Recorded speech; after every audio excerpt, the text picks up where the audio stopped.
Hello friends, welcome to my channel high level tourism. ನನ್ನ ಹೆಸರು ನಟರಾಜ್ ಅಂತ. ಸ್ನೇಹಿತರೆ, ಇವತ್ತು ನಾನು ನಿಮಗೆ ಸಿದ್ದಾಪುರದಿಂದ ಸುಮಾರು 10 ಕಿಲೋಮೀಟರ್ ದೂರದಲ್ಲಿರುವಂತಹ ಒಂದು ಫೇಮಸ್ ಪ್ಲೇಸನ್ನು ತೋರಿಸಲಿಕ್ಕೆ ಹೋಗ್ತಾ ಇದ್ದೀನಿ. ಈಗ ನಾವು ಸಿದ್ದಾಪುರದ ಸಾಗರ ಸರ್ಕಲ್ ಹತ್ರ ಬಂದಿದ್ದೀವಿ. ಎಡಗಡೆ ರೋಡಲ್ಲಿ ಹೋದರೆ ನಾವು ಸಾಗರದ ಕಡೆ ಹೋಗಬಹುದು. ಆದರೆ ನಾವು ಇವತ್ತೇ ಸಾಗರದ ಕಡೆ ಹೋಗ್ತಾ ಇಲ್ಲ. ನಾವು ಸಿದ್ದಾಪುರದಿಂದ ಜೋಗ್ ಫಾಲ್ಸ್ಗೆ ಹೋಗುವಂತಹ ರೋಡಲ್ಲಿ ಹೋಗ್ತಾ ಇದ್ದೀವಿ. ಹಾಗಂತ ಜೋಗ್ ಫಾಲ್ಸ್ಗೇನು ನಾವು ಹೋಗ್ತಾ ಇಲ್ಲ. ಸಿದ್ದಾಪುರದಿಂದ ಕೇವಲ ಒಂದು 10 ಕಿಲೋಮೀಟರ್ ದೂರದಲ್ಲಿ, ಅಂದರೆ ಈ ಜೋಗ್ ಫಾಲ್ಸ್ಗೆ ಹೋಗುವ ರೋಡ್ ಏನಿದೆಯಲ್ಲ, ಇದರಲ್ಲಿ ಒಂದು 10 ಕಿಲೋಮೀಟರ್ ಟ್ರಾವೆಲ್ ಮಾಡಿದರೆ ನಮಗೆ ಹುಸೂರು ಫಾಲ್ಸ್ ಅಂತ ಸಿಗುತ್ತೆ. ಇವತ್ತು ನಾನು ನಿಮಗೆ ಅದನ್ನು ತೋರಿಸಲಿಕ್ಕೆ ಹೋಗ್ತಾ ಇದ್ದೀನಿ.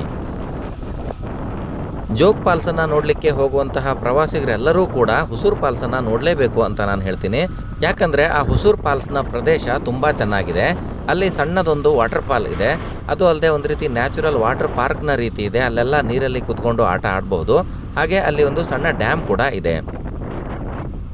ನೋಡಿ ಸ್ನೇಹಿತರೆ, ಈಗ ನಾವು ಸಿದ್ದಾಪುರದ ಹೊಸೂರು ಹತ್ರ ಬಂದಿದ್ದೀವಿ. ಇಲ್ಲಿ ನಮಗೆ 2 ರೋಡ್ ಕಾಣಿಸುತ್ತೆ.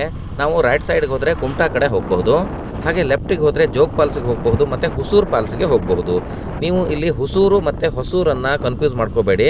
ವಾಟರ್ ಫಾಲ್ ಇರೋದು ಹುಸೂರು ಊರಲ್ಲಿ, ಹಾಗೆ ನಮಗೆ ಇಲ್ಲಿ ಸಿಕ್ಕಿರೋದು ಹೊಸೂರು ಊರು. ಹುಸೂರು ಊರು ಸಿದ್ದಾಪುರದಿಂದ ಸುಮಾರು 10 ಕಿಲೋಮೀಟರ್ ದೂರದಲ್ಲಿದ್ದರೆ ಈ ಹೊಸೂರು ಊರು ಸಿದ್ದಾಪುರ ಪಟ್ಟಣಕ್ಕೆ ತಾಕ್ಕೊಂಡೇ ಇದೆ. ಸ್ನೇಹಿತರೆ, ನಮ್ಮ ಸಿದ್ದಾಪುರ ಒಂದು ತಾಲೂಕು ಕೇಂದ್ರ ಆಗಿರೋದ್ರಿಂದ ಇಲ್ಲಿ ಎಲ್ಲ ವ್ಯವಸ್ಥೆಗಳು ನಮಗೆ ಸಿಗ್ತವೆ. ಅಂದರೆ ಇಲ್ಲಿ KSRTC ಬಸ್ಗಳ ಸೌಲಭ್ಯ ಆಗಿರಬಹುದು, ಪ್ರೈವೇಟ್ ಬಸ್ಗಳ ಸೌಲಭ್ಯ ಆಗಿರಬಹುದು, ಎಲ್ಲವುಗಳು ಕೂಡ ಇದ್ದಾವೆ. ಇನ್ನು ಹತ್ತಿರದ ರೈಲ್ವೆ ಸ್ಟೇಷನ್ನು ಸಿದ್ದಾಪುರಕ್ಕೆ ಅಂತಂದರೆ ಅದು ತಾಳಗುಪ್ಪ ರೈಲ್ವೆ ಸ್ಟೇಷನ್ನು. ಸುಮಾರು ಒಂದು 18 ಕಿಲೋಮೀಟರ್ ದೂರದಲ್ಲಿ ಇರಬಹುದು ಅದು. ಸ್ನೇಹಿತರೆ, ನೀವೇನಾದರೂ KSRTC ಬಸ್ನಲ್ಲಿ ಈ ಸ್ಥಳಕ್ಕೆ ಹೋಗಬೇಕು ಅಂತಾದರೆ ನೀವು ಸಿದ್ದಾಪುರದಿಂದ ಜೋಗ್ ಫಾಲ್ಸ್ಗೆ ಹೋಗುವಂತಹ ರೋಡಲ್ಲಿ ಹಲಗೇರಿ ಅನ್ನುವಂತಹ ಒಂದು ಊರು ಸಿಗುತ್ತೆ. ಆ ಊರಲ್ಲಿ ನೀವು ಬಸ್ಸನ್ನು ಇಳಿಬೇಕಾಗುತ್ತೆ. ಅಲ್ಲಿಂದ ಸುಮಾರು 1-1.5 ಕಿಲೋಮೀಟರ್ ದೂರದಲ್ಲಿ ಹೋಗ್ಬಿಟ್ರೆ ನಿಮಗೆ ಈ ವಾಟರ್ ಫಾಲ್ಸು ಸಿಕ್ಬಿಡುತ್ತೆ. ಇನ್ನು ನೀವೇನಾದರೂ ಸಾಗರದ ಕಡೆಯಿಂದ ಬರ್ತೀರಿ ಅಂತ ಆದರೆ ನೀವು ಆಡುಕಟ್ಟವರೆಗೆ ಬಂದು ಆಡುಕಟ್ಟದಿಂದ ರೈಟಿಗೆ ಬಂದುಬಿಟ್ರೆ ನೀವು ಈ ಪ್ಲೇಸ್ಗೆ ಬರಬಹುದು. ಇನ್ನು ಪ್ರತಿ ವರ್ಷ ಜೋಗ್ ಫಾಲ್ಸನ್ನು ವಿಸಿಟ್ ಮಾಡಲಿಕ್ಕೆ ಹೋಗೋವರಿಗಂತೂ ಈ ಪ್ಲೇಸ್ ಬಗ್ಗೆ ತುಂಬ ಚೆನ್ನಾಗೇ ಗೊತ್ತಿರುತ್ತೆ. ಬೆಳಗ್ಗೆ ಟೈಮ್ನಲ್ಲಿ ಅವರು ಜೋಗ್ ಫಾಲ್ಸ್ಗೆಲ್ಲ ಹೋಗಿ ಎಂಜಾಯ್ ಮಾಡಿಬಿಟ್ಟು ಮಧ್ಯಾಹ್ನ ಬಂದು ಇಲ್ಲಿ ನೀರಲ್ಲಿ ಆಟ ಆಡಿಕೊಂಡು ಆನಂತರ ಮನೆಗೆ ಹೋಗ್ತಾರೆ. ಇಲ್ಲಿ ಹೋಗಬೇಕಾದ್ರೆ ನಿಮಗೆ ಸಾಕಷ್ಟು ಅಂಗಡಿ ಮುಂಗಟ್ಟುಗಳೆಲ್ಲ ಸಿಗ್ತವೆ. ಸಣ್ಣ ಸಣ್ಣ ಅಂಗಡಿಗಳಲ್ಲೆಲ್ಲ ನಿಮಗೆ ಅನಾನಸ್ ಹಣ್ಣುಗಳಾಗಿರಬಹುದು, ಸೌತೆಕಾಯಿಗಳಾಗಿರಬಹುದು, ಅಥವಾ ಚಹಾ ಅಥವಾ ಕಾಫಿ ಆಗಿರಬಹುದು, ಅಥವಾ ನಿಮಗೆ ನೂಡಲ್ಸು, ಗೋಬಿ ಈ ಟೈಪ್ನ ತಿಂಡಿಗಳಾಗಿರಬಹುದು, ಎಲ್ಲವುಗಳು ಕೂಡ ಈ ದಾರಿಯಲ್ಲಿ ಸಿಗ್ತಾ ಹೋಗ್ತವೆ. ಜೋಗ್ ಫಾಲ್ಸನ್ನು ನೋಡಲಿಕ್ಕೆ ಬಹಳಷ್ಟು ಜನರು ಬರೋದ್ರಿಂದ ಇಲ್ಲಿನ ರೈತರಿಗೆ ತಾವು ಬೆಳೆದಂತಹ ಹಣ್ಣು ತರಕಾರಿಗಳನ್ನು ಅವರಿಗೆ ಮಾರಿ ಸ್ವಲ್ಪ ಆದಾಯವನ್ನು ಗಳಿಸಲಿಕ್ಕೂ ಕೂಡ ಮಳೆಗಾಲದಲ್ಲಿ ಹೆಲ್ಪ್ ಆಗುತ್ತೆ. ಇನ್ನು ನಮ್ಮ ಸಿದ್ದಾಪುರ ತಾಲೂಕಿನಲ್ಲಿ ಬೆಳೆಯುವಂತಹ ಮುಖ್ಯ ಬೆಳೆಗಳು ಅಂತಂದರೆ ಅಡಿಕೆ ಮತ್ತು ಭತ್ತ ಅಂತಲೇ ಹೇಳಬಹುದು. ಈಗ ನಮ್ಮ ಸಿದ್ದಾಪುರದ ಹಳ್ಳಿಗಳ ಕಡೆಯೆಲ್ಲ ಹೋಗ್ಬಿಟ್ರೆ ಸ್ವಲ್ಪ ಬೆಟ್ಟ ಗುಡ್ಡ ಇದ್ದಲ್ಲೆಲ್ಲ ಅಡಿಕೆ ತೋಟಗಳು ನಮಗೆ ಜಾಸ್ತಿ ಕಾಣಿಸ್ತವೆ. ಹಾಗೆ ಅಲ್ಲಲ್ಲಿ ನಾವು ಗದ್ದೆ ಬಯಲುಗಳನ್ನು ಕೂಡ ನೋಡಬಹುದು. ಹಾಗೆ ಸ್ನೇಹಿತರೆ, ನೀವಿಲ್ಲಿ ನೋಡ್ತಾ ಇರೋದು ಸಿದ್ದಾಪುರ ಪಟ್ಟಣ ಪಂಚಾಯತ್ನ ಘನ ತ್ಯಾಜ್ಯ ವಿಲೇವಾರಿ ಘಟಕ. ಹಾಗೆ ನೀವಿಲ್ಲಿ ನೋಡಬಹುದು ಸಿದ್ದಾಪುರ ಪಟ್ಟಣ ಪಂಚಾಯತ್ನ ವ್ಯಾಪ್ತಿ ಇಲ್ಲಿಗೆ ಮುಗಿಯುತ್ತೆ. ಇನ್ನು ನಮ್ಮ ಕನ್ನಡಾಂಬೆ, ಕರ್ನಾಟಕದ ನಾಡದೇವತೆ ಆಗಿರುವಂತಹ ತಾಯಿ ಭುವನೇಶ್ವರಿ ನೆಲೆಸಿರೋದು ಕೂಡ ನಮ್ಮ ಸಿದ್ದಾಪುರದ ಭುವನಗಿರಿಯಲ್ಲಿ. ನಿಮಗೆ ಆ ಸ್ಥಳದ ವಿಡಿಯೋ ಕೂಡ ನನ್ನ ಚಾನಲ್ನಲ್ಲೇ ಸಿಗುತ್ತೆ. ಮತ್ತು ಸ್ನೇಹಿತರೆ, ಈ ರೋಡಲ್ಲಿ ಟ್ರಾವೆಲ್ ಮಾಡಲಿಕ್ಕೆ ತುಂಬ ಖುಷಿಯಾಗುತ್ತೆ. ಯಾಕಂದರೆ ಮಳೆಗಾಲದ ಟೈಮ್ನಲ್ಲಂತೂ ಎಲ್ಲ ಕಡೆ ಹಚ್ಚ ಹಸುರೇ ಇರುತ್ತೆ. ಅದು ಅಲ್ಲದೆ ಇಲ್ಲಿ ಗಾಡಿಗಳ ಓಡಾಟಕ್ಕೇನೂ ತೊಂದರೆ ಇಲ್ಲ. ಇನ್ನು ರಾತ್ರಿ ಸಮಯದಲ್ಲೂ ಕೂಡ ಇಲ್ಲಿ ಗಾಡಿಗಳೆಲ್ಲ ಓಡಾಡ್ತಾ ಇರ್ತವೆ. ಸ್ನೇಹಿತರೆ, ಇಲ್ಲಿ ನಮ್ಮ ಮಲೆನಾಡಿನಲ್ಲಿ ಮಳೆಗಾಲ ತುಂಬ ಚೆನ್ನಾಗಿರುತ್ತೆ. ಇಲ್ಲಿ ಆರಿದ್ರೆ ಮಳೆ ಹಬ್ಬ ಬಂತು ಅಂದರೆ ಎಲ್ಲರಿಗೂ ಒಂದು ರೀತಿ ತುಂಬ ಖುಷಿಯಾಗುತ್ತೆ. ಯಾಕಂದರೆ ಆರಿದ್ರೆ ಮಳೆ ಹಬ್ಬವನ್ನು ತುಂಬ ಚೆನ್ನಾಗಿ ಇಲ್ಲಿ ಆಚರಣೆ ಮಾಡ್ತಾರೆ. ಆ ಹಬ್ಬಕ್ಕೆ ಇಲ್ಲಿ ಕೋಳಿ ಸಾರು, ಕಜ್ಜಾಯ ಅದನ್ನೆಲ್ಲ ಮಾಡ್ತಾರೆ. ಕಜ್ಜಾಯ ಅಂತೂ ತುಂಬ ಫೇಮಸ್ಸು. ಕಜ್ಜಾಯ ಅಂತಂದರೆ ಹೊಸಗೆರೆ ಕಜ್ಜಾಯ ಅಂತ ಕರೀತಾರೆ. ಅಂದರೆ ಅಕ್ಕಿ ಹಿಟ್ಟಿನಿಂದ ಇಲ್ಲಿ ಕಜ್ಜಾಯವನ್ನು ಮಾಡ್ತಾರೆ. ತುಂಬ ಫೇಮಸ್, ಅದು ತುಂಬ ಚೆನ್ನಾಗಿರುತ್ತೆ. ಹಾಗೆ ಇಲ್ಲಿ ಕಡುಬು ಕೂಡ ಫೇಮಸ್ಸು. ಕೊಟ್ಟೆ ಕಡುಬು ಅಂತ ಹೇಳಿ ಮಾಡ್ತಾರೆ. ಅಂದರೆ ಬಾಳೆ ಎಲೆಯಲ್ಲಿ ಇಲ್ಲಿ ಕಡುಬನ್ನು ಮಾಡ್ತಾರೆ. ಅದು ಕೂಡ ತಿನ್ನೋಕ್ಕೆ ತುಂಬ ರುಚಿಕರವಾಗಿರುತ್ತೆ. ನಿಮಗೇನಾದರೂ ಅವಕಾಶ ಸಿಕ್ಕಿದ್ರೆ ಮಲೆನಾಡಿಗೆ ಬಂದು ಆರಿದ್ರೆ ಮಳೆ ಹಬ್ಬದಲ್ಲಿ ಒಂದು ಸಲ ಪಾಲ್ಗೊಳ್ಳಿ ಅಂತ ಹೇಳಿ ನಾನು ಕೇಳ್ಕೊಳ್ತೀನಿ. ನೋಡಿ, ನಾವೀಗ ಪಡವನಬೈಲು ಊರ ಹತ್ರ ಬಂದಿದ್ದೀವಿ. ಇಲ್ಲಿ ನೀವು ಎಡಗಡೆ ನೋಡಬಹುದು ಗದ್ದೆಗಳೆಲ್ಲ ಕಾಣಿಸ್ತಾ ಇದ್ದಾವೆ. ಹಾಗೆ ಗದ್ದೆಗಳಲ್ಲೆಲ್ಲ ಕೆಲಸ ಆಗ್ತಾ ಇದೆ. ಕೆಲವೊಬ್ಬರು ಗದ್ದೆಯನ್ನು ಹೂಡ್ತಾ ಇದ್ದಾರೆ ಮತ್ತು ಕೆಲವೊಬ್ಬರು ಗದ್ದೆಯನ್ನು ಆಲ್ರೆಡಿ ನಾಟಿ ಮಾಡಿಟ್ಟಿದ್ದಾರೆ. ಮಳೆಗಾಲ ಒಂದು ಸಲ ಸ್ಟಾರ್ಟ್ ಆಯಿತು ಅಂತ ಅಂದ್ಬಿಟ್ರೆ ಗದ್ದೆ ಕೆಲಸಗಳೆಲ್ಲ ಚುರುಕುಗೊಳ್ತವೆ. ಹಾಗೆ ಇಲ್ಲಿಯ ಗದ್ದೆಗಳಲ್ಲಿ ಕೆಲವು ಕಡೆ ಕಬ್ಬನ್ನು ಕೂಡ ಬೆಳೀತಾರೆ. ಆದರೆ ದೊಡ್ಡ ಪ್ರಮಾಣದಲ್ಲೇನೂ ಬೆಳೆಯೋದಿಲ್ಲ. ಅಂದರೆ ಅವರ ಮನೆಗೆ ಎಷ್ಟು ಬೆಲ್ಲ ತಯಾರಿಕೆಗೆ ಬೇಕಾಗುತ್ತೋ ಅಷ್ಟೇ ಕಬ್ಬನ್ನು ಬೆಳ್ಕೊಳ್ತಾರೆ. ಇನ್ನು ಕೆಲವೊಬ್ಬರು ಸ್ವಲ್ಪ ಜಾಸ್ತಿ ಬೆಳೆದಿದ್ರೆ ಕಬ್ಬಿನಿಂದ ಬೆಲ್ಲವನ್ನು ಮಾಡಿ ಅಕ್ಕಪಕ್ಕದಲ್ಲೇ ಸ್ವಲ್ಪ ಮಾರ್ಕೊಳ್ತಾರೆ ಅವರು. ಅದರಿಂದ ರೈತರಿಗೆ ಸಣ್ಣ ಪುಟ್ಟ ಆದಾಯ ಕೂಡ ಬರುತ್ತೆ. ನೋಡಿ ಸ್ನೇಹಿತರೆ, ಇಲ್ಲಿ ಒಂದು ಹಕ್ಕಿ ಬಂದು ಮುಂದೆ ಹೋಗ್ತಾ ಇರುವಂತಹ ಬೈಕಿಗೆ ತಾಗಿ ಕೆಳಗಡೆ ಬಿದ್ದುಬಿಟ್ಟಿದೆ. ನೋಡಿ, ಇದಕ್ಕೆ ಸ್ವಲ್ಪ ಪೆಟ್ಟಾಗಿದೆ ಅಂತ ಅನಿಸುತ್ತೆ. ನೋಡೋಣ, ಇದನ್ನು ಏನಾದರೂ ಹೆಲ್ಪ್ ಮಾಡಲಿಕ್ಕಾದರೆ ಮಾಡೋಣ. ಇಲ್ಲಿ ನಾನು ಗಾಡಿಯನ್ನು ನಿಲ್ಲಿಸ್ತೀನಿ. ಮುಂದೆ ಹೋಗ್ತಾ ಇದ್ದವರ ಬೈಕ್ ಅಂತೂ ಸ್ಪೀಡ್ ಇರಲಿಲ್ಲ, ಆದರೆ ಈ ಹಕ್ಕಿಗೆ ಏನೋ ಕನ್ಫ್ಯೂಸ್ ಆಗಿ ಬಂದು ಅವರಿಗೆ ತಾಗಿ ಕೆಳಗಡೆ ಬಿತ್ತು ಅಂತ ಅನಿಸ್ತಾ ಇದೆ. ಅದಕ್ಕೆ ಸ್ವಲ್ಪ ಹೊಡೆತ ಬಿದ್ದು ತಲೆ ಎಲ್ಲ ತಿರುಗ್ದಂಗೆ ಆಗೋಯ್ತು. ಇಲ್ಲೇ ಪಕ್ಕದ ಗದ್ದೆಯಲ್ಲಿ ರೈತರಿದ್ದಾರೆ, ಸ್ವಲ್ಪ ಅವ್ರನ್ನ ಹೆಲ್ಪಿಗೆ ಕರಿತೀನಿ. ಮೊದಲಿಗೆ ಈ ಹಕ್ಕಿಯನ್ನು ಕೈಯಲ್ಲಿ ಹಿಡ್ಕೊಂಡು ಎಲ್ಲಾದರೂ ಪೆಟ್ಟಾಗಿದೆಯಾ, ಎಲ್ಲಾದರೂ ಗಾಯ ಆಯಿತಾ, ರಕ್ತ ಬರ್ತಾ ಇದೆಯಾ ಅಂತ ಎಲ್ಲ ಸ್ವಲ್ಪ ಚೆಕ್ ಮಾಡಿದ್ವಿ. ಆ ಥರ ಏನೂ ಗಾಯಗಳೇನೂ ಎಲ್ಲೂ ಕಾಣಿಸ್ಲಿಲ್ಲ ನಮಗೆ. ಇನ್ನು ಏನಾದರೂ ಸ್ವಲ್ಪ ಪೆಟ್ಟಾದರೆ ಇಂಟರ್ನಲ್ಲಿ ಡ್ಯಾಮೇಜ್ ಆಗಿರಬಹುದೇನೋ ಸ್ವಲ್ಪ, ಆದರೆ ನಮಗೆ ಹೊರಗಡೆಯಿಂದ ಏನೂ ಕಾಣಿಸ್ತಾ ಇರಲಿಲ್ಲ. ಆನಂತರ ನಾವು ಈ ಹಕ್ಕಿಗೆ ಸ್ವಲ್ಪ ನೀರನ್ನು ಕುಡಿಸೋಣ ಅಂತ ಥಿಂಕ್ ಮಾಡಿದ್ವಿ. ಅಂದರೆ ಮಳೆಗಾಲ ಆಗಿರೋದ್ರಿಂದ ಎಲ್ಲಾದರೂ ಈಗ ನೀರಂತೂ ಸಿಕ್ಕೇ ಸಿಗುತ್ತೆ. ಹಾಗೆ ಇಲ್ಲಿ ಹತ್ತಿರದಲ್ಲೇ ರೋಡ್ನ ಮೇಲೇ ಸಣ್ಣಕ್ಕೆ ನೀರು ಹರಿತಾ ಇತ್ತು. ಅಲ್ಲಿ ಹೋಗಿ ಅದಕ್ಕೆ ನೀರನ್ನು ಕುಡಿಸ್ಬೇಕು ಅಂತ ಹೇಳಿ ಕರ್ಕೊಂಡು ಹೋದ್ವಿ.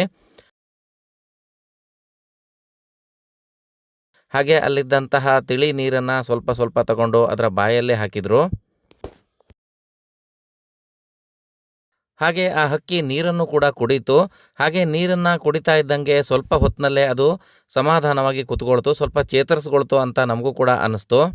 ಹಾಗೆ ಈಗ ಅದನ್ನು ಏನು ಮಾಡೋದು, ಯಾವುದಾದ್ರೂ ಒಂದು ಮರದ ಮೇಲೆ ಇಟ್ಟರೆ ಒಳ್ಳೆಯದು ಅಂತ ನಮಗೆ ಅನ್ನಿಸ್ತು. ಯಾಕಂದರೆ ನೆಲದ ಮೇಲೆ ಇಟ್ಟರೆ ನಾಯಿನೋ ಬೆಕ್ಕೋ ಹಿಡಿಯೋ ಚಾನ್ಸಸ್ ಇರುತ್ತೆ. ಅದಕ್ಕಾಗಿ ಸ್ವಲ್ಪ ಎತ್ತರದ ಜಾಗದಲ್ಲಿ ಇಟ್ಟರೆ ಯಾವುದೇ ಪ್ರಾಣಿಗಳು ಹಿಡಿಬಾರ್ದು ಅಂತ ಹೇಳಿಬಿಟ್ಟು ಸ್ವಲ್ಪ ಮೇಲ್ಗಡೆ ಇಟ್ವಿ ನಾವು. ಹಾಗೆ ಮರದ ಮೇಲೆ ಆ ಹಕ್ಕಿಯನ್ನು ಕೂರಿಸಿಟ್ಟು ಸ್ವಲ್ಪ ಹೊತ್ತು ನಾವು ಅಲ್ಲೇ ಇದ್ವಿ. ಒಂದು 10 ನಿಮಿಷ ಆಗೋಷ್ಟು ಹೊತ್ತಿಗೆ ಆ ಹಕ್ಕಿ ಅಲ್ಲಿಂದ ಹಾರೋಯಿತು. ಸ್ನೇಹಿತರೆ, ಆ ಹಕ್ಕಿಯ ಹೆಸರು ಏನು ಅನ್ನೋದು ನಿಮಗೆ ಗೊತ್ತಿದ್ದರೆ ನಮಗೆ ಕಮೆಂಟಲ್ಲಿ ತಿಳಿಸಿ. ಮತ್ತು ಸ್ನೇಹಿತರೆ, ಮನುಷ್ಯರಿಗೆ ಯಾವುದಾದ್ರೂ ಈ ಥರ ಮಧ್ಯದಲ್ಲಿ ಪ್ರಾಬ್ಲಮ್ ಆದಾಗ ಬಹಳಷ್ಟು ಜನ ಸೇರ್ತಾರೆ. ಹಾಗೆ ಅವರನ್ನು ಹಾಸ್ಪಿಟ್ಲಿಗೆ ಕರ್ಕೊಂಡು ಹೋಗೋದು ಅಥವಾ ಆಂಬುಲೆನ್ಸಿಗೆ ಕಾಲ್ ಮಾಡೋದು ಅದೆಲ್ಲ ಮಾಡ್ತಾರೆ. ಆದರೆ ಈ ರೀತಿ ಪ್ರಾಣಿ ಪಕ್ಷಿಗಳು ಏನಾದರೂ ಪೆಟ್ಟಾಗಿ ರಸ್ತೆ ಸೈಡಲ್ಲಿ ಬಿದ್ದುಕೊಂಡಿದ್ರೆ ಬಹಳಷ್ಟು ಜನ ನೋಡೋದೇ ಇಲ್ಲ, ಹಾಗೆ ಹೋಗಿಬಿಡ್ತಾರೆ. ಆದರೆ ನೀವು ಆ ರೀತಿ ಮಾಡಬೇಡಿ. ನಿಮಗೇನಾದರೂ ಯಾವುದೇ ಪ್ರಾಣಿ ಆಗಿರ್ಬೋದು, ಮಂಗ ಆಗಿರ್ಬೋದು, ನಾಯಿ ಆಗಿರಬಹುದು, ಯಾವುದೇ ಆಗಿರಬಹುದು, ರಸ್ತೆ ಸೈಡ್ನಲ್ಲಿ ಬಿದ್ದು ಒದ್ದಾಡ್ತಾ ಇದೆ ಅಂತಾದರೆ ನಿಮ್ಮ ಕೈಯಲ್ಲಿ ಆದಷ್ಟು ಹೆಲ್ಪನ್ನು ಮಾಡಿರಿ ಅಂತ ಹೇಳಿ ನಾನು ಕೇಳ್ಕೊಳ್ತೀನಿ. ಸ್ನೇಹಿತರೆ, ಹೀಗೆ ನಾನು ಸುಮಾರು ಒಂದು ವಾರದ ಹಿಂದೆ ಒಂದು ಹಳ್ಳಿಯಲ್ಲಿ ಹೋಗ್ತಾ ಇರಬೇಕಾದ್ರೆ ಒಂದು ಸಣ್ಣ ಆಮೆಯ ಮರಿ 4 ಕಾಲು ಮೇಲ್ ಮಾಡಿಕೊಂಡು ಉಲ್ಟಾ ಆಗಿ ಬಿದ್ದುಕೊಬಿಟ್ಟಿದೆ, ಅದು ರಸ್ತೆ ಸೈಡ್ನಲ್ಲೇ. ನಾನು ಹೋಗ್ತಾ ಇರಬೇಕಾದ್ರೆ ಅಚಾನಕ್ಕಾಗಿ ನೋಡಿದೆ, ಮತ್ತು ಸ್ವಲ್ಪ ಹೊತ್ತು ಅಲ್ಲೇ ನಿಂತೆ. ಯಾಕಂದರೆ ಯಾವುದೇ ಚಲನವಲನಗಳು ಕಾಣಿಸ್ಲಿಲ್ಲ ನನಗೆ. ಸತ್ತೋಗಿದೆಯೋ ಏನೋ ಅಂತ ಹೇಳಿ ಇಳಿದು ಹೋಗಿ ನೋಡೋಣ ಅಂತ ಹತ್ತಿರದಲ್ಲಿ ಹೋದೆ. ಆವಾಗಲೇ ಇರುವೆಗಳೆಲ್ಲ ಬರೋಕ್ಕೆ ಸ್ಟಾರ್ಟ್ ಆಗಿಬಿಟ್ಟಿದ್ವು. ಆವಾಗ ನಾನು ಅದನ್ನು ಸ್ವಲ್ಪ ಎತ್ತಿ ಹೀಗೆ ಉಲ್ಟಾ ಮಾಡಿ ನೋಡಿದ್ರೆ ಅದರ ಓಡು ಮೇಲ್ಗಡೆಯಿಂದ ಒಡೆದು ಹೋಗ್ಬಿಟ್ಟಿತ್ತು. ಅಂದರೆ ಯಾವುದೋ ಗಾಡಿ ಹತ್ತಿತ್ತು, ಏನಾಗಿತ್ತು ಅಂತ ಗೊತ್ತಿಲ್ಲ, ಆದರೆ ಓಡು ಒಡೆದು ಹೋಗ್ಬಿಟ್ಟಿತ್ತು. ಆಮೇಲೆ ಸ್ವಲ್ಪ ಜೀವ ಇತ್ತು, ಅಂತಂದರೆ ಸ್ವಲ್ಪ ಕೈಕಾಲುಗಳನ್ನು ಆಡಿಸ್ತಿತ್ತು. ಆದರೆ ಉಲ್ಟಾ ಬಿದ್ದಿರೋದ್ರಿಂದ ಅದಕ್ಕೆ ಮತ್ತೆ ಮಗುಚಿ ನೇರವಾಗಿ ಹೋಗಲಿಕ್ಕೆ ಆಗದೆ ಸುಮಾರು ಹೊತ್ತಾಗ್ಬಿಟ್ಟಿತ್ತು. ಅಂದರೆ ಸುಮಾರು ಒಂದು 3-4 ತಾಸಿಂದ ಅದು ಅಲ್ಲೇ ಬಿದ್ದಿತ್ತು ಅಂತ ಅನಿಸುತ್ತೆ. ನಾನೇನು ಮಾಡಿದೆ, ಆನಂತರ ಅದನ್ನು ಎತ್ಕೊಂಡು ಹೋಗಿ ಸೈಡ್ಗೆ ಗದ್ದೆಯ ಹತ್ತಿರ ಒಂದು ಸ್ವಲ್ಪ ನೀರು ಹರಿತಾ ಇತ್ತು, ಅಲ್ಲಿ ನೀರಿನಲ್ಲಿ ಬಿಟ್ಟು ಕೂಡಲೇ ಆಮೆ ನಿಧಾನವಾಗಿ ನೀರಿನ ಒಳಗಡೆ ಹೋಯಿತು. ಆಮೇಲೆ ಅದರ ಓಡೇನು ಮೇಲ್ಗಡೆ ಓಡೇನು ಸರಿ ಆಗುತ್ತೋ ಇಲ್ವೋ ಅದು ನನಗೇನು ಗೊತ್ತಿಲ್ಲ, ಆದರೆ ನೀರಲ್ಲಂತೂ ತಗೊಂಡು ಹೋಗಿ ಬಿಟ್ಟೆ.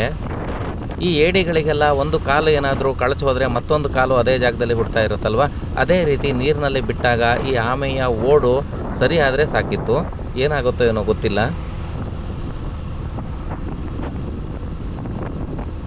ಸ್ನೇಹಿತರೆ, ನಮ್ಮ ಸಿದ್ದಾಪುರ ತಾಲೂಕಿನಲ್ಲಿ ಸಾಕಷ್ಟು ಪ್ರೇಕ್ಷಣೀಯ ಸ್ಥಳಗಳೆಲ್ಲ ಇದ್ದಾವೆ. ಅವುಗಳ ವಿಡಿಯೋಗಳನ್ನು ಕೂಡ ನಾನು ಆಲ್ರೆಡಿ ಮಾಡಿ ಬಿಟ್ಟಿದ್ದೀನಿ.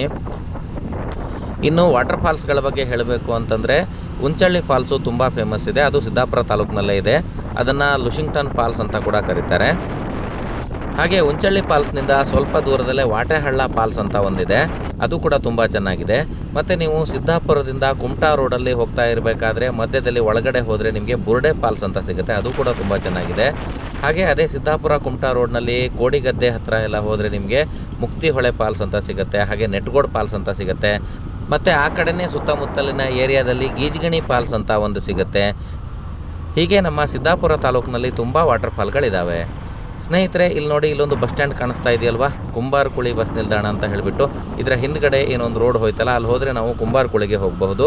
ಹಾಗೆ ಅದೇ ರೋಡಲ್ಲಿ ಹೋದರೆ ನಾವು ಸಿದ್ದಾಪುರ ಕುಮಟಾ ರೋಡಲ್ಲಿ ಸಿಗುವಂತಹ ಬೇಡ್ಕಣಿ ಊರಾಗಿರಬಹುದು, ತ್ಯಾರ್ಸೆ ಊರಾಗಿರ್ಬೋದು, ಅವುಗಳಿಗೆಲ್ಲ ಹೋಗಬಹುದು. ಸ್ನೇಹಿತರೆ, ಈಗ ನಮಗೆ ಮುಂದೆ ಸಿಗೋದೇ ಸುಂಕತ್ತಿ ಊರು. ಸುಂಕತ್ತಿ ಮತ್ತು ಹಲಗೇರಿ ಎರಡೂ ಊರುಗಳು ಕೂಡ ಅಕ್ಕಪಕ್ಕದಲ್ಲೇ ಇದ್ದಾವೆ. ನೋಡಿದರೆ ಒಂದೇ ದೊಡ್ಡ ಊರು ಇಲ್ಲಿಂದ ಅಲ್ಲಿವರೆಗೂ ಇದೆ ಅಂತ ಅನಿಸುತ್ತೆ. ಮತ್ತು ಸ್ನೇಹಿತರೆ, ಇನ್ನು ಸಿದ್ದಾಪುರ ತಾಲೂಕಿನಲ್ಲಿರುವಂತಹ ಪ್ರೇಕ್ಷಣೀಯ ಸ್ಥಳಗಳ ಬಗ್ಗೆ ಹೇಳೋದಾದರೆ, ತಾಯಿ ಭುವನೇಶ್ವರಿ ದೇವಿ ನೆಲೆಸಿರುವಂತಹ ಭುವನಗಿರಿ ಊರನ್ನು ನೋಡ್ಕೊಂಡು ಆದ ನಂತರ ಹಾಗೆ ಮುಂದೆ ನೀವು ಹೋದರೆ ಬಿಳಗಿ ಊರು ಸಿಗುತ್ತೆ. ಬಿಳಗಿ ಊರಿನಲ್ಲಿ ಒಂದು ಜೈನ ಬಸದಿ ಇದೆ, ಅದು ಕೂಡ ನೋಡಲಿಕ್ಕೆ ತುಂಬ ಚೆನ್ನಾಗಿದೆ. ಹಾಗೆ ರೋಡ್ ಸೈಡ್ನಲ್ಲೇ ನಮಗೆ ಗೋಲ್ಬಾವಿ ಅಂತ ಸಿಗುತ್ತೆ. ಅದು ಕೇವಲ ಬಾವಿ ಅಲ್ಲ, ಒಳಗಡೆ ಹೋದರೆ ಒಂದು ದೊಡ್ಡ ಮಹಲ್ ರೀತಿಯೇ ಇದೆ. ಅಂದರೆ ಒಂದು ರೀತಿ ಅಂಡರ್ ಗ್ರೌಂಡ್ ಮಹಲ್ ಇದ್ದಂಗೆ. ಅಲ್ಲಿಂದ ಮೊದಲು ಬೇರೆ ಬೇರೆ ದಾರಿಗಳೆಲ್ಲ ಒಳಗಡೆ ಹೋಗ್ತಿದ್ವಂತೆ, ಅವನ್ನೆಲ್ಲ ಈಗ ಮುಚ್ಚಿದ್ದಾರೆ. ಆದರೆ ನೋಡಲಿಕ್ಕೆ ತುಂಬ ಚೆನ್ನಾಗಿದೆ ಪ್ಲೇಸ್ ಅದು. ಹಾಗೆ ನೀವು ಸಿದ್ದಾಪುರದಿಂದ ಸಿರ್ಸಿಗೆ ಹೋಗಬೇಕಾದ್ರೆ ನಿಡಗೋಡ್ ದಾಟಿದ ಕೂಡಲೇ ಅಂದರೆ 16ನೇ ಮೈಲ್ಕಲ್ಗಿಂತ ಸ್ವಲ್ಪ ಹಿಂದೆನೇ ಇನ್ನೊಂದು ಫಾಲ್ಸ್ ಸಿಗುತ್ತೆ. ಅದನ್ನು ತುಂಬ್ರಕೋಡ್ ಫಾಲ್ಸ್ ಅಂತ ಕರೀತಾರೆ ಅಥವಾ ನಿಡಗೋಡ್ ಫಾಲ್ಸ್ ಅಂತ ಕರೀತಾರೆ. ಅದು ಕೂಡ ಸಣ್ಣ ಫಾಲ್ಸ್ ಆದರೂ ನೋಡಲಿಕ್ಕೆ ತುಂಬ ಚೆನ್ನಾಗಿದೆ. ಹಾಗೆ ಅದೇ ರೋಡಲ್ಲಿ ಮುಂದೆ ಹೋದರೆ ಕಾಳೆನಹಳ್ಳಿ ಅನ್ನುವಂತಹ ಒಂದು ಊರಿಂದ ನಾವು ಲೆಫ್ಟಿಗೆ ಹೋದರೆ ಶಿರ್ಲಗದ್ದೆ ಫಾಲ್ಸ್ ಅನ್ನುವಂತಹ ಒಂದು ಫಾಲ್ಸ್ಗೆ ಹೋಗಬಹುದು. ಅದು ಕೂಡ ತುಂಬ ಸುಂದರವಾಗಿದೆ. ಮೇನ್ ರೋಡ್ನಿಂದ ತುಂಬ ದೂರ ಇಲ್ಲದೆ ಇರೋದ್ರಿಂದ ಅಲ್ಲೂ ಕೂಡ ಸಾಕಷ್ಟು ಜನರು ಹೋಗ್ತಾರೆ. ಸ್ನೇಹಿತರೆ, ಈಗ ನಾವು ಸುಂಕತ್ತಿ ಊರನ್ನು ದಾಟಿ ಹಲಗೇರಿ ಊರಿನ ಕಡೆ ಹೋಗ್ತಾ ಇದ್ದೀವಿ. ಸುಂಕತ್ತಿ ಹಲಗೇರಿ ನೋಡಲಿಕ್ಕೆ ಎರಡು ಒಂದೇ ರೀತಿ ಕಾಣಿಸ್ತವೆ ನಮಗೆ. ಈಗ ಮುಂದೆ ಬರುವಂತಹ ಹಲಗೇರಿ ಊರಿನಲ್ಲೇ ನಾವು ಎಡಗಡೆ ಹೋಗಬೇಕಾಗಿರುತ್ತೆ. ನೀವು ಏನಾದರೂ ಬಸ್ಸಿನಲ್ಲಿ ಬರ್ತಾ ಇದ್ದೀರಿ ಅಂತಾದರೆ ಮುಂದೆ ಸಿಗುವಂತಹ ಹಲಗೇರಿ ಊರಲ್ಲಿ ನೀವು ಇಳ್ಕೋಬೇಕಾಗತ್ತೆ. ಈ ಹಲಗೇರಿ ಊರು ಒಂದು ಪುಟ್ಟದಾದ ಹಳ್ಳಿ ಆದರೂ ಕೂಡ ಇಲ್ಲಿ ಶಾಲೆ ಕಾಲೇಜುಗಳೆಲ್ಲ ಇದ್ದಾವೆ. ಅಂದರೆ ಇಲ್ಲಿನ ಸುತ್ತಮುತ್ತಲಿನ ಮಕ್ಕಳು PU ವರೆಗೂ ಬೇರೆ ಕಡೆ ಹೋಗಬೇಕಾಗೇ ಇಲ್ಲ, ಇಲ್ಲಿ PU ಕಾಲೇಜ್ ಕೂಡ ಇದೆ. ಹಾಗೆ ನೀವು ಹುಸೂರು ಫಾಲ್ಸನ್ನು ನೋಡಲಿಕ್ಕೆ ಬರ್ತೀರಿ ಅಂತ ಆದರೆ ಈ ರೋಡಲ್ಲಿ ನೀವು ಕೇವಲ ಜೋಗ್ ಫಾಲ್ಸ್ನ ಬಸ್ ಒಂದೇ ಹಿಡ್ಕೊಂಡು ಹೋಗಬೇಕು ಅಂತ ಏನಿಲ್ಲ. ಇಲ್ಲಿ ಮಧ್ಯದಲ್ಲಿ ಒಳಗಡೆ ಹೋಗುವಂಥ ಊರುಗಳೆಲ್ಲ ಇದ್ದಾವೆ. ಆ ಬಸ್ಗಳಲ್ಲಿ ಬಂದರೂ ಕೂಡ ನೀವು ಹಲಗೇರಿವರೆಗಂತೂ ಆರಾಮಾಗಿ ಬರಬಹುದು. ನೋಡಿ ಸ್ನೇಹಿತರೆ, ಮುಂದೆ ಕಾಣಿಸ್ತಾ ಇದೆ ನಾವು ಹೋಗಬೇಕಾಗಿರುವಂತಹ ಕ್ರಾಸ್ ಈಗ ಬಂತು. ನಾವು ಹೀಗೆ ಸ್ಟ್ರೇಟ್ ಹೋದರೆ ಜೋಗ್ ಫಾಲ್ಸಿಗೆ ಹೋಗಬಹುದು. ಆದರೆ ನಾವು ಇವತ್ತು ಆ ಕಡೆ ಹೋಗ್ತಾ ಇಲ್ಲ, ನಾವು ಇಲ್ಲಿಂದ ಲೆಫ್ಟಿಗೆ ಹೋಗ್ತಾ ಇದ್ದೀವಿ. ನೀವು ಅಲ್ಲಿ ಎದುರುಗಡೆ ಬೋರ್ಡನ್ನೆಲ್ಲ ನೋಡಬಹುದು. ಈ ಬೋರ್ಡಲ್ಲೆಲ್ಲ ಮಾಹಿತಿ ಇದೆ.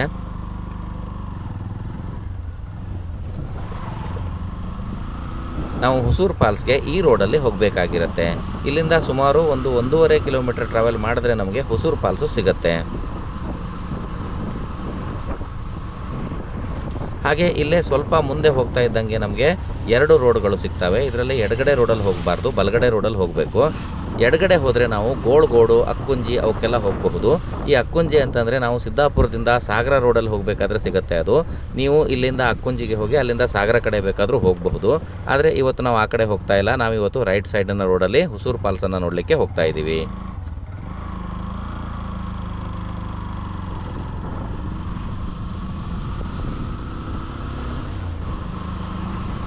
ಸ್ನೇಹಿತರೆ, ಈ ರೋಡು ಸ್ಟಾರ್ಟಿಂಗಲ್ಲಿ ತುಂಬ ಚೆನ್ನಾಗಿದೆ, ಆದರೆ ಮುಂದೆ ಹೋಗ್ತಾ ಹೋಗ್ತಾ ಹೊಂಡಗಳೆಲ್ಲ ಜಾಸ್ತಿ ಸಿಗ್ತವೆ. ಅದಕ್ಕಾಗಿ ಸ್ವಲ್ಪ ನಿಧಾನವಾಗಿ ಹೋಗಬೇಕಾಗಿರುತ್ತೆ.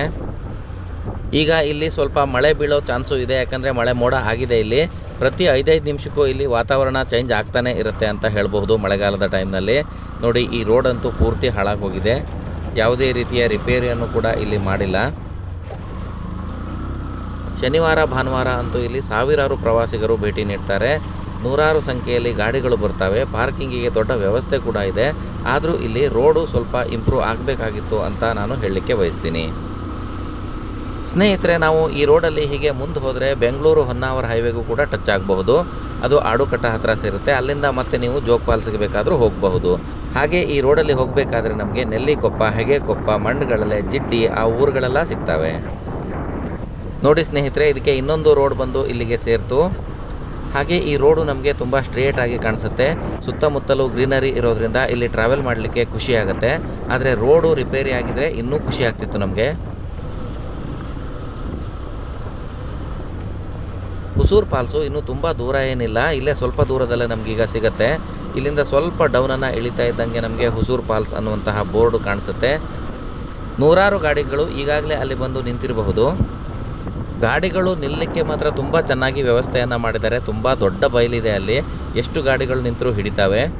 ನೋಡಿ, ದೂರದಲ್ಲಿ ನಮಗೇನು ಈಗ ಬೋರ್ಡ್ ಕಾಣಿಸ್ತಾ ಇದೆಯಲ್ವಾ, ಅದೇ ಈ ಹುಸೂರು ಫಾಲ್ಸ್ನ ಬೋರ್ಡು.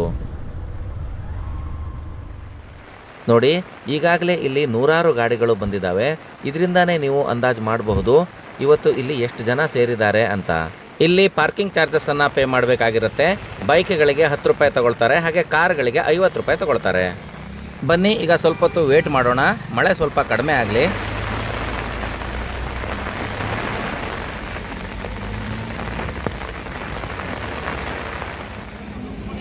ನೋಡಿ ಸ್ನೇಹಿತರೆ, ಇಲ್ಲಿ ಎಷ್ಟೊಂದು ಪ್ರಮಾಣದಲ್ಲಿ ಗಾಡಿಗಳು ನಿಂತಿದ್ದಾವೆ. ಬಹಳಷ್ಟು ಪ್ರವಾಸಿಗರು ಈ ಸ್ಥಳವನ್ನು ನೋಡಲಿಕ್ಕೆ ಬರ್ತಾರೆ. ಇಲ್ಲಿ ನಿಮಗೆ ಅಂಗಡಿ ಮುಂಗಟ್ಟುಗಳು ಕೂಡ ಸಿಗ್ತವೆ. ನೀವೇನಾದರೂ ತಿನ್ನಬೇಕು ಅಂತ ಅಂದರೆ ಅದನ್ನೆಲ್ಲ ಇಲ್ಲಿ ಖರೀದಿ ಮಾಡಬಹುದು. ಐಸ್ ಕ್ರೀಮಿಂದ ಹಿಡಿದು ನಿಮಗೆ ಎಲ್ಲದೂ ಸಿಗುತ್ತೆ ಇಲ್ಲಿ, ತಿಂಡಿ ತಿನಿಸುಗಳು. ಬನ್ನಿ ಈಗ ಒಳಗಡೆ ಹೋಗೋಣ.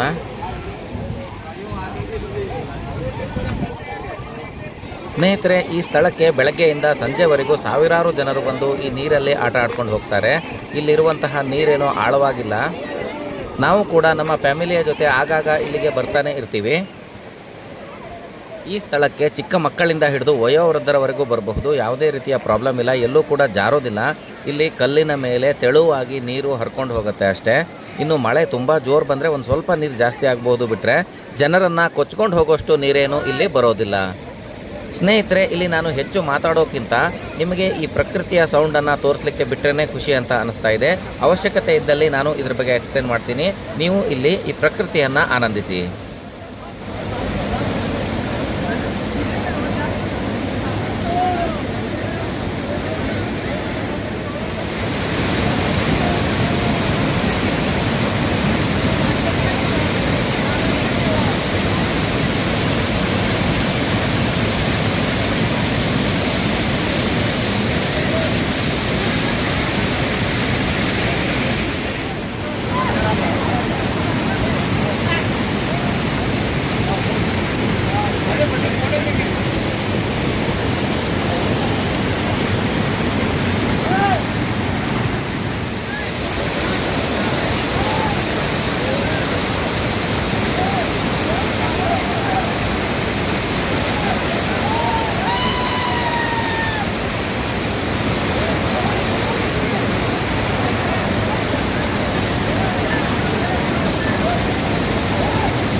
ಸ್ನೇಹಿತರೆ, ಈ ಹುಸೂರು ಫಾಲ್ಸ್ಗೆ ನೀರು ಎಲ್ಲಿಂದ ಬರುತ್ತಪ್ಪ ಅಂತ ಅಂದರೆ ಈ ನೀರಿನ ಆ ಕಡೆ ಒಂದು ಡ್ಯಾಮ್ ಇದೆ. ಆ ಡ್ಯಾಮ್ನಿಂದನೇ ನೀರು ಈ ಕಡೆ ಬರ್ತಾ ಇರೋದು. ನಾನು ನಿಮಗೆ ಆ ಕಡೆ ಹೋಗಿ ತೋರಿಸ್ತೀನಿ. ಬನ್ನಿ ಆ ಕಡೆ ಹೋಗೋಣ. ಈಗ ಈ ನೀರನ್ನು ನಿಧಾನವಾಗಿ ದಾಟ್ಕೊಂಡು ನಾವು ಆ ಕಡೆ ಹೋಗಬೇಕಾಗಿರುತ್ತೆ.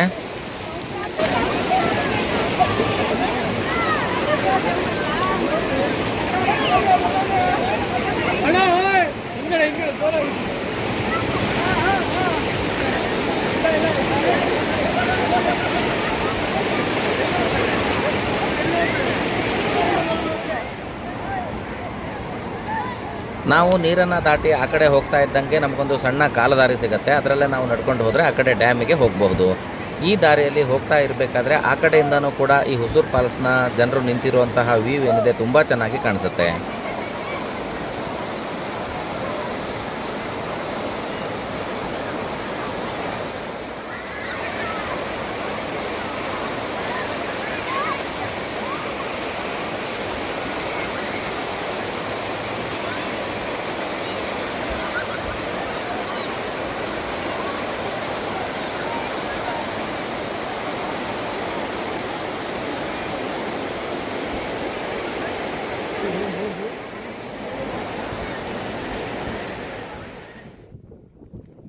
ನೋಡಿ, ಈಗ ನಿಮ್ಮ ಎದುರುಗಡೆ ಕಾಣಿಸ್ತಾ ಇರೋದೇ ಹುಸೂರು ಡ್ಯಾಮ್.